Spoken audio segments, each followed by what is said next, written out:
राधे राधे दोस्तों, जय श्री कृष्णा। कान्हा जी की कृपा हम सब पर बनी रहे, इन्हीं शुभकामनाओं के साथ आज की वीडियो को शुरू करते हैं।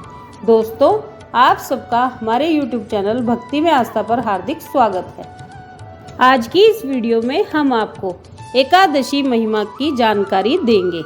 एकादशी की महिमा की एक कथा रामायण में बताई गई है। चलिए उसे आप सबको सुनाती हूँ। आप सबसे रिक्वेस्ट है कि वीडियो को पूरा और ध्यान से सुनिएगा। ये कथा स्कंद पुराण से ली गई है।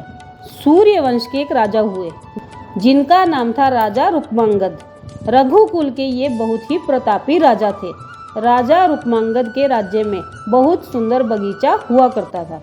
वह बगीचा इतना सुंदर, इतना दिव्य था कि उसके फूलों की खुशबू राजा रुक्मांगद के राज्य को तो महकाती ही थी, साथ साथ उसके अतिरिक्त वह बादलों को भेदती हुई स्वर्ग तक जाती थी। एक दिन की बात है, स्वर्ग की कुछ अप्सराएं अपनी मुख्य अप्सरा उर्वशी के साथ विचरण करने निकली। उन्हें फूलों की सुगंध आ रही थी, तो जहाँ से सुगंध आ रही थी उसे खोजते वे सारी अप्सराएं रुक्मांगद के बगीचे में उतरी। रात का समय था, संसार सारा सोया हुआ था। उन अप्सराओं ने उस बगीचे में से सुगंधित फूलों को तोड़ा और स्वर्ग में वापस चली गई। फिर वो दूसरे दिन आई, तीसरे दिन आई, और अब तो अप्सराओं का क्रम बन गया था कि रात को सारा संसार सोए और वो सभी रुक्मांगद के बगीचे में से फूल तोड़कर चली जाएं।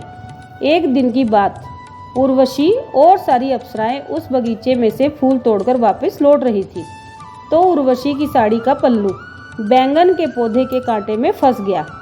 स्कंद पुराण में बताया गया है कि बैंगन रजोगुणी होता है, इसलिए यदि कोई बैंगन खाता है तो उनको कई प्रकार का पाप लग जाता है।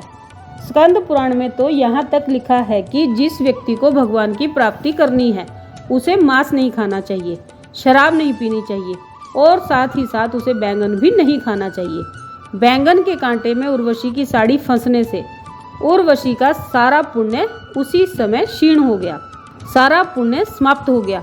इसलिए उर्वशी स्वर्ग में वापस नहीं जा पाई। अन्य अप्सराएं स्वर्ग में वापस चली गई, लेकिन उर्वशी वहीं रह गई क्योंकि उसका पुण्य क्षीण हो गया था। भगवत गीता में भी कहा गया है कि जब पुण्य क्षीण होता है तो इस धरती पर आना ही पड़ता है।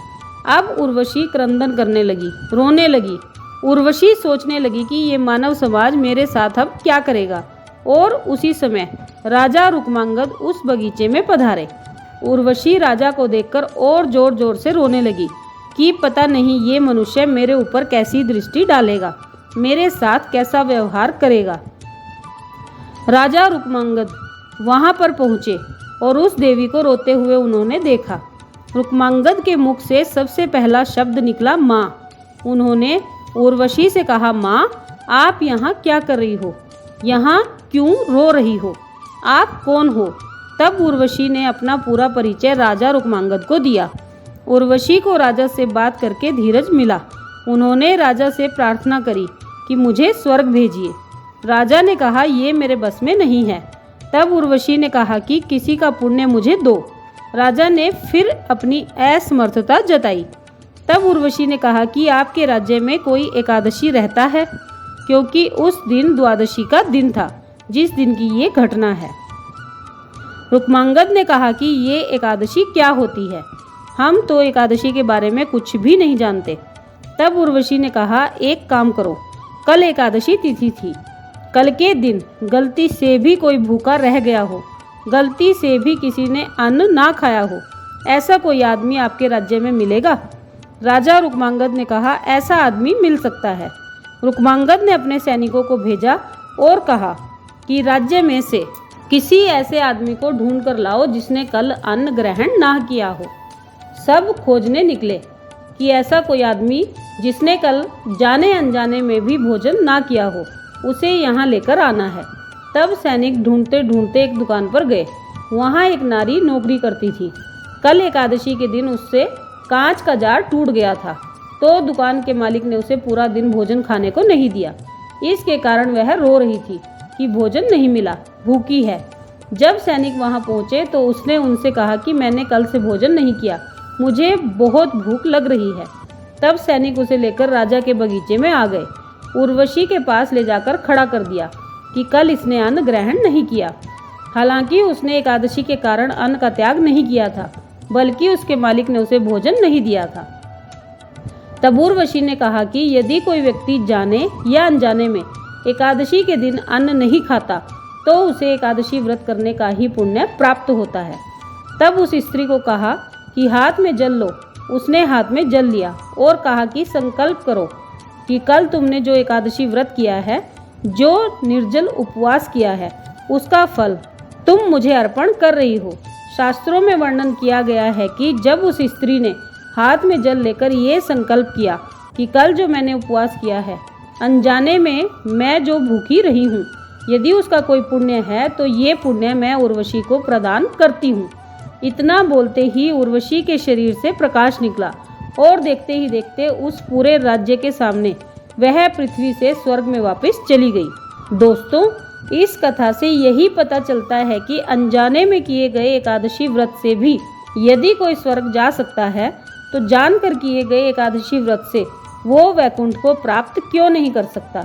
यदि कोई दूसरा आदमी एकादशी व्रत करे और अपने व्रत का पुण्य दूसरे आदमी को दे दे तो वह भी स्वर्ग में जा सकता है, तो हम स्वयं एकादशी करके वैकुंठ प्राप्त क्यों नहीं कर सकते?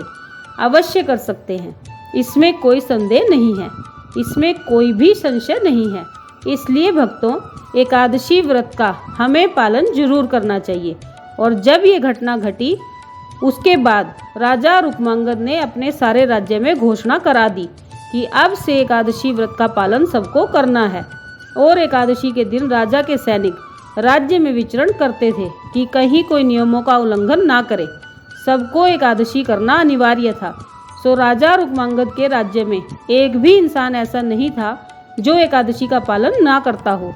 और कथा तो यहाँ तक आती है कि एक दिन ऐसा आया कि पूरा का पूरा राज्य एक साथ एकादशी व्रत करता था और एक साथ पूरा का पूरा राज्य भगवान के श्रीधाम वैकुंठ को प्राप्त हो गया। ये थी एकादशी की महिमा। तो दोस्तों, ये थी रामायण की एक कथा जिसमें कि एकादशी की महिमा बताई गई है। आप सबने वीडियो को ध्यान से सुना, इसके लिए आपका धन्यवाद। आज की वीडियो में बस इतना ही। कल फिर मिलेंगे एक और नई वीडियो के साथ। तब तक स्वस्थ रहिए, मस्त रहिए, अपना और अपनों का ख्याल रखते रहिए और प्रभु के श्री चरणों से जुड़े रहिए। राधे राधे दोस्तों, जय श्री कृष्णा, जय माता दी।